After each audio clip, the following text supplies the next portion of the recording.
যদি কাল কিছু অর্জন করতে চাও তবে আজ থেকেই পরিশ্রম করা শুরু করে দাও।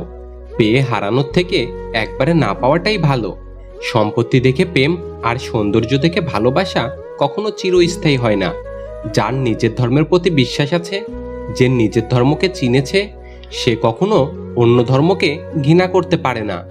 যেখানে মনের মিল থাকে না, সেখানে কাগজ কলমের বন্ধনটা লোক দেখানো ছাড়া আর কিছুই না। শুধু ভালোবেসে সম্পর্ক টেকে না, মানিয়ে নেওয়ার ক্ষমতাটা থাকা দরকার।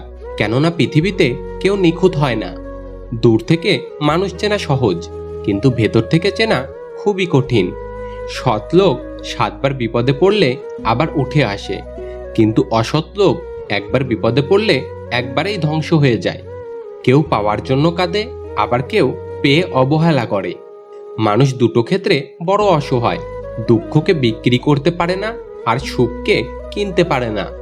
নিজের কষ্টের কথা কাউকে ভুলেও বলতে যাবেন না।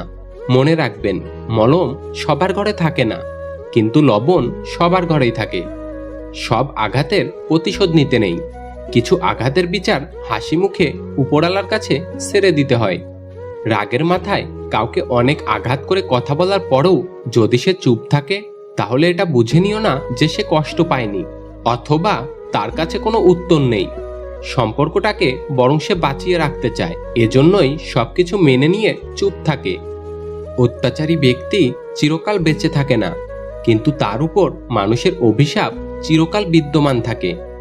প্রকৃত সত্য হলো, আপনার কষ্টগুলো একমাত্র আপনিই বুঝবেন, অন্য কেউ সেটা বুঝবে না, সে যতই আপনার আপন হোক। কেউ ব্যস্ত থাকার জন্য সবকিছু ভুলে যায়, আবার কেউ সবকিছু ভুলে যাওয়ার জন্য নিজেকে ব্যস্ত রাখে। বেঈমানদের সাথে যতই ভালো ব্যবহার করো না কেন, এরা শেষমেশ দেবে সেই ধোঁকা। আর তুমি যদি এদের কথা ভেবে নিজের মন খারাপ করো, তাহলে তুমি হচ্ছ পৃথিবীর সব থেকে বড় বোকা। যে টাকাকে সবকিছু ভাবে এবং টাকার জন্য যে সবকিছু করতে পারে, এমন মানুষ থেকে নিজেকে দূরে রাখো। সারা জীবন টাকা টাকা করে কাটিয়ে দেবেন, একদিন দেখবেন আপনার অনেক টাকা হয়েছে, কিন্তু তা ভোগ করার মতো এই জীবনটাই আর নেই।